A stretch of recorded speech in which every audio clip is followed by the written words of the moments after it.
నమస్కారం అండి. మీడియా మిత్రులకి ఈ నెల 8వ తారీఖున నాకు జరిగిన అన్యాయాన్ని మీ ద్వారా ప్రజలకి తెలియజేయడం జరిగింది.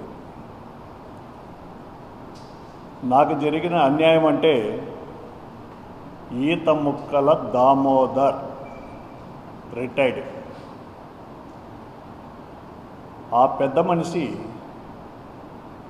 చేసిన ఘనకార్యాన్ని గురించి 8వ తారీఖు మీ ముందుకొచ్చి చెప్పడం జరిగింది. దానికి ప్రతిగా 2 రోజుల తర్వాత నుంచి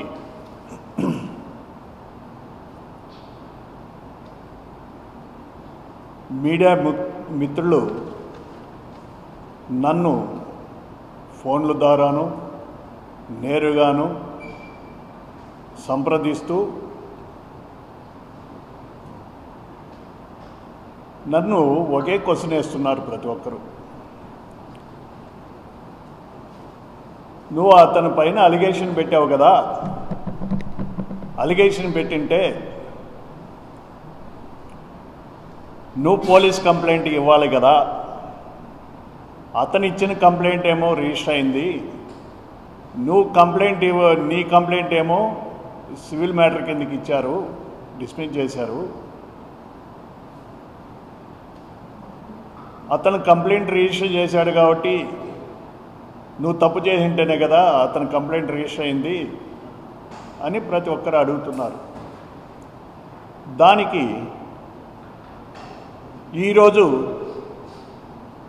ఎవరెవరైతే అడిగారో వారి అందరికీ సమాధానం చెప్పదలుచుకున్నాను.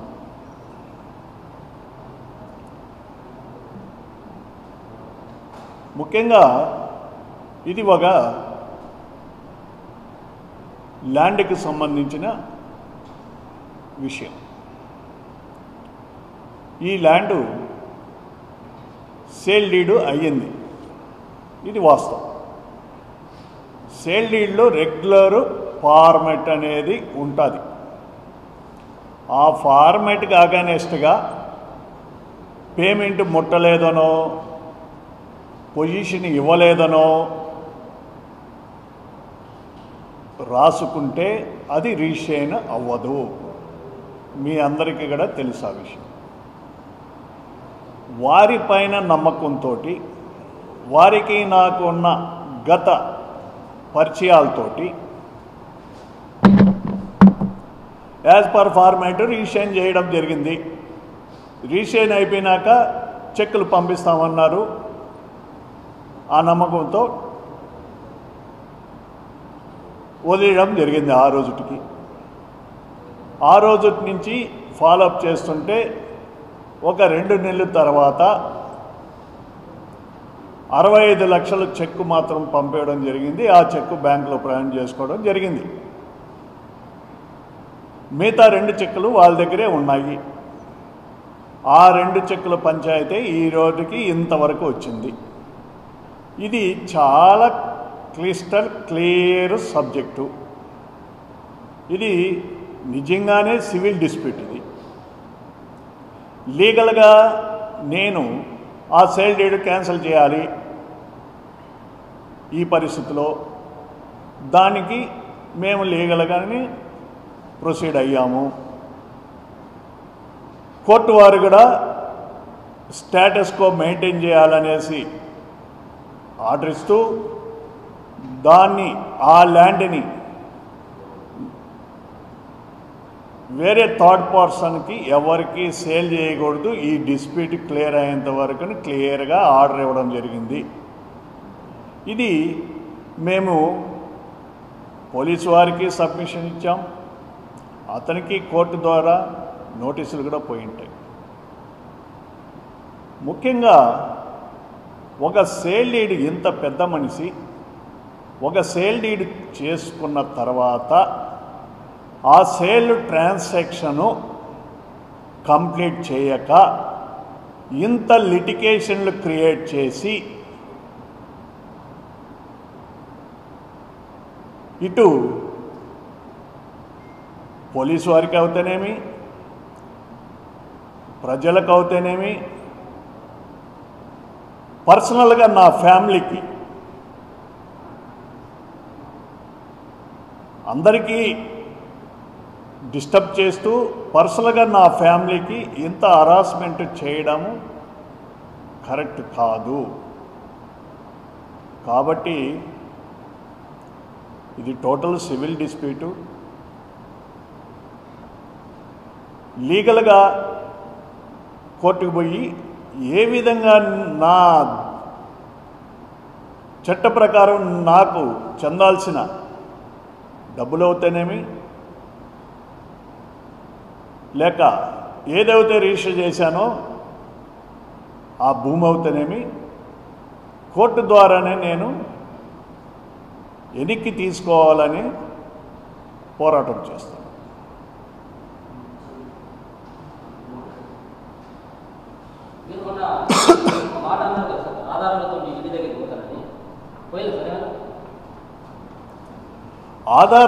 ఆధారాలతోటి ఇంటికి పోతానని చెప్పలేదు.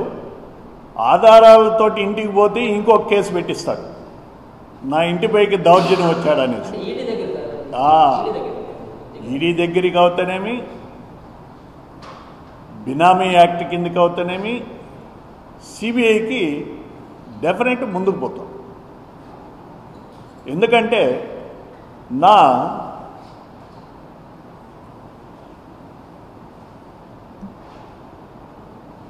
నాకున్న సెల్ఫ్ రెస్పెక్ట్ పైన అతను దెబ్బ కొట్టాడు, నా క్యారెక్టర్ అసోసియేషన్ చేశాడు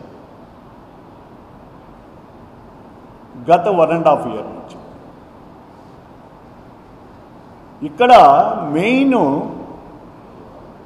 ల్యాండ్ ట్రాన్సాక్షన్ అన్నా ఎందుకు రిలేషన్షిప్లో పోతే పోతుంది అని వదిలిండొచ్చు, కానీ గత 1.5 year నుంచి నా క్యారెక్టర్ అసోసియేషన్ చేశాడు.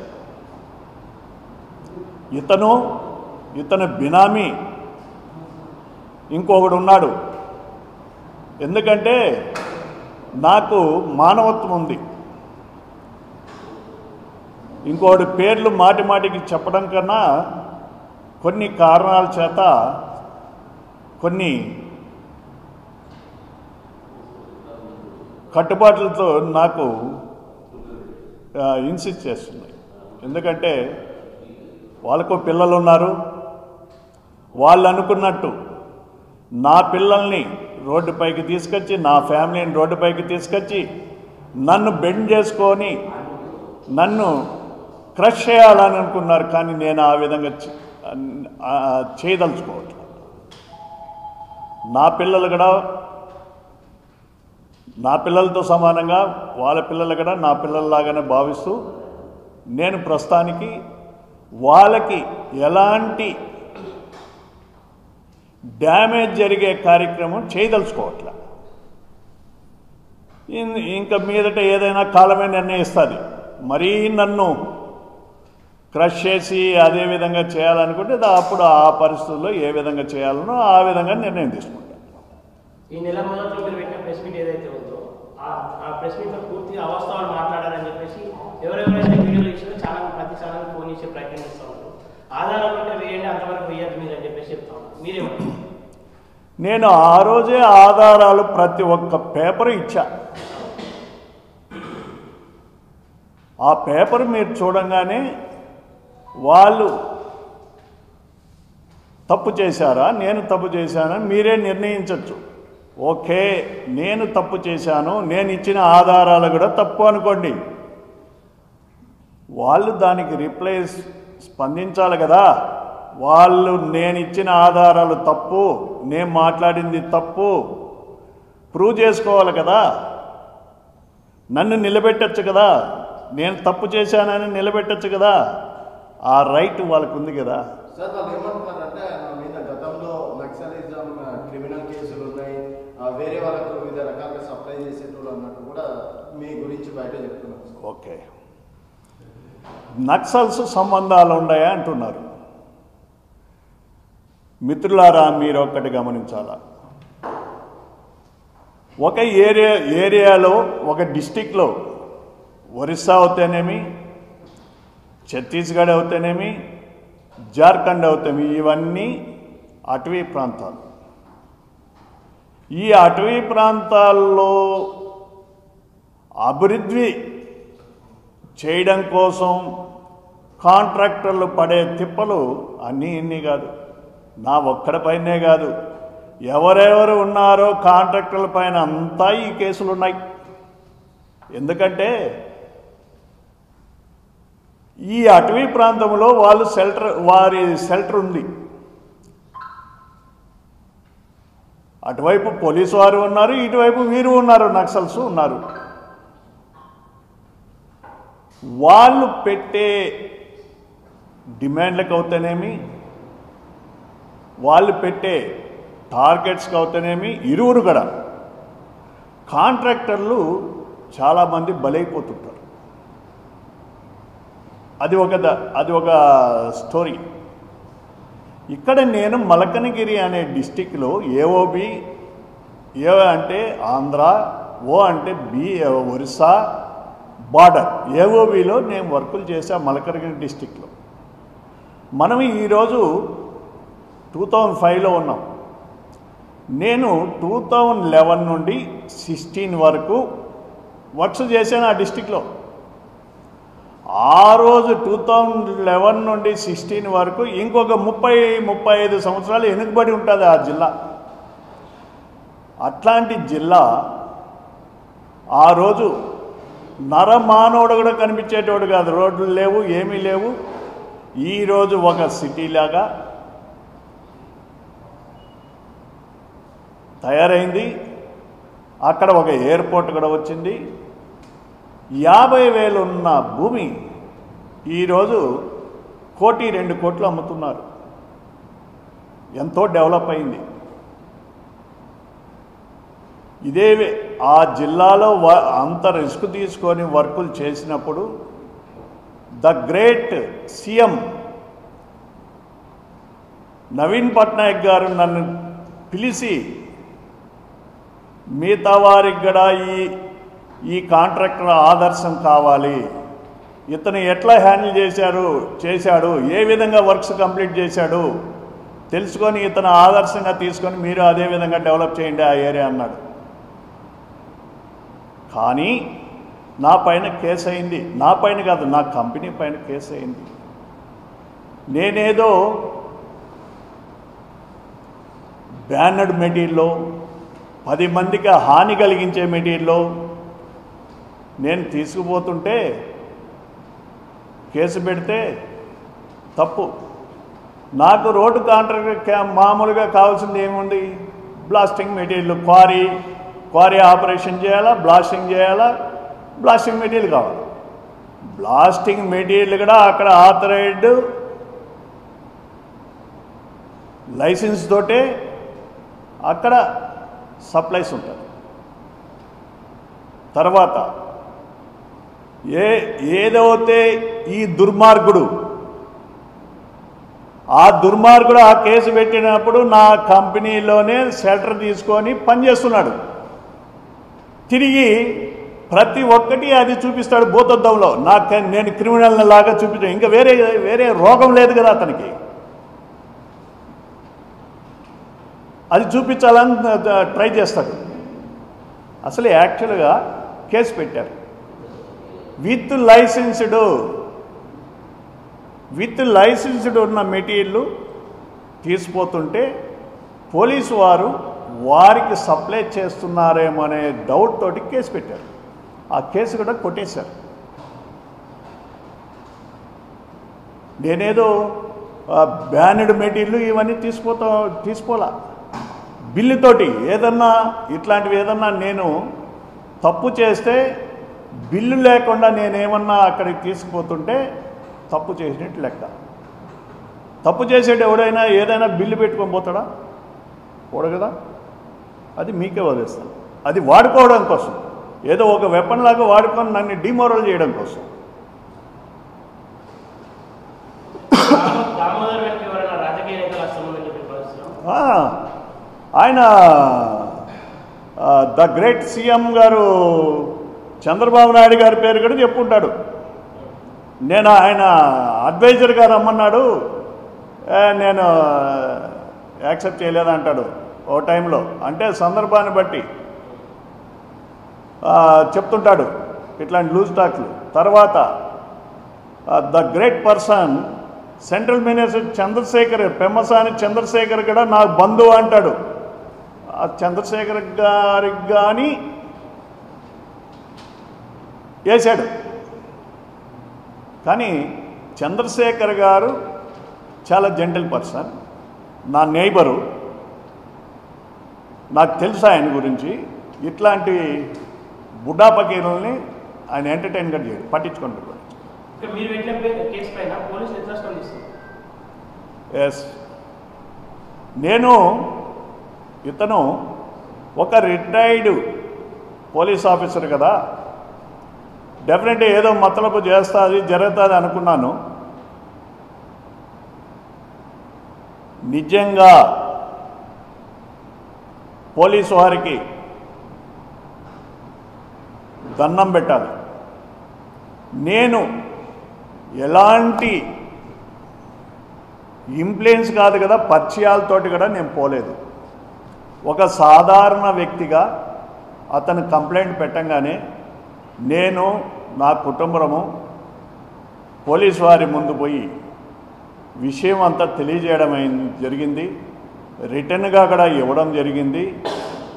న్యాయబద్ధంగా వారు పేపర్ ప్రకారం ఏముండదో అది చేసి,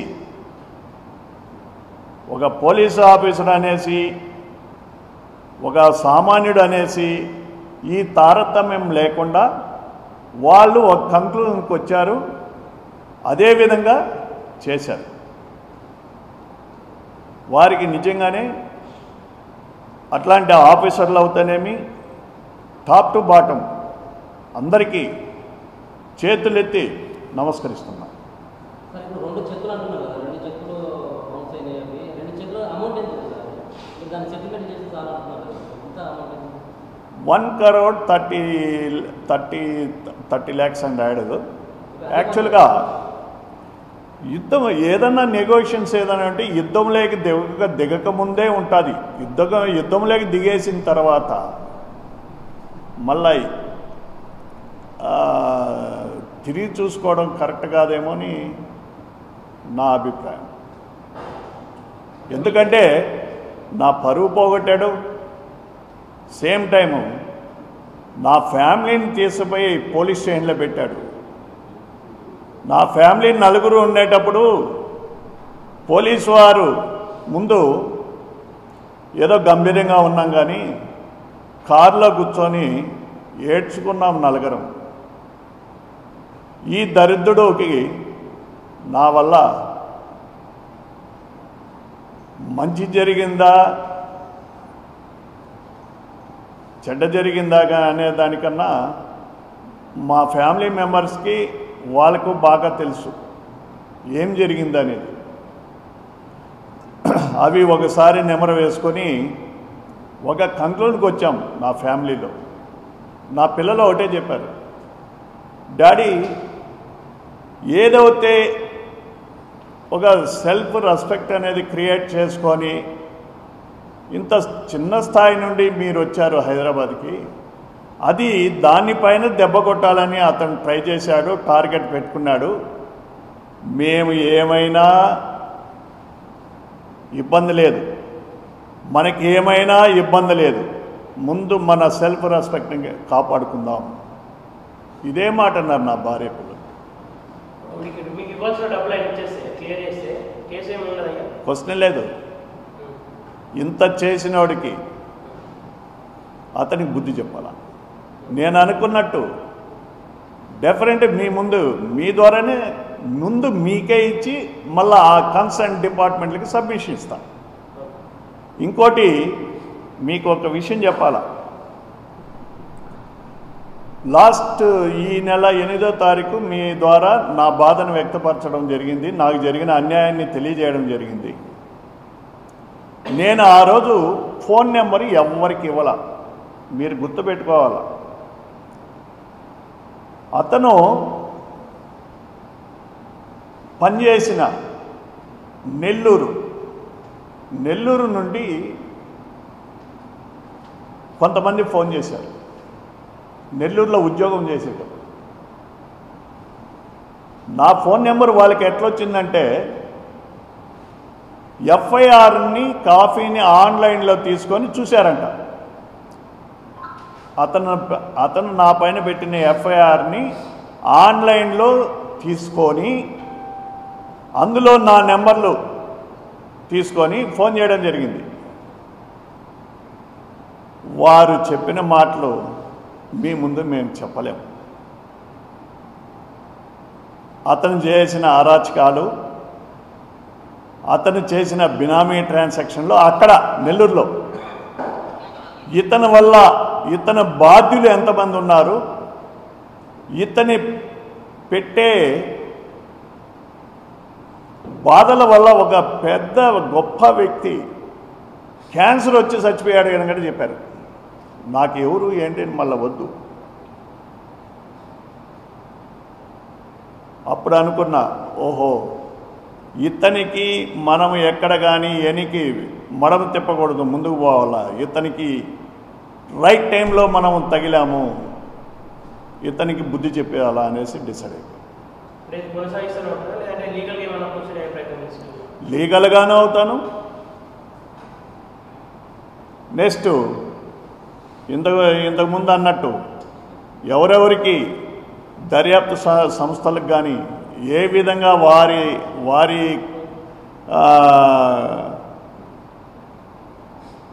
కనుసన్నలేకి తీసుకోవాలా, ఏ విధంగా చేరాలని కూడా నేను ట్రై చేస్తాను. డెఫినెట్ పంపిస్తాను, డెఫినెట్ షార్ట్లీ. ఇట్లా నాకు కొన్ని కలెక్ట్ చేస్తున్నాను. ఎందుకంటే నా ప్రొఫెషన్ వేరే కదా. అతనిలాగా రిటైర్డ్ అయిపోయి ప్రతి ఒక్కటి గిచ్చుకుంటా ఉండే టైం కాదు నాది. కాబట్టి నాకు దాన్ని వేరే ఒక టీమును పెట్టాము. ఆ ఇన్ఫర్మేషన్ వచ్చిన తర్వాత ఫుల్ ప్లెడ్జెడ్గా ఇస్తాం.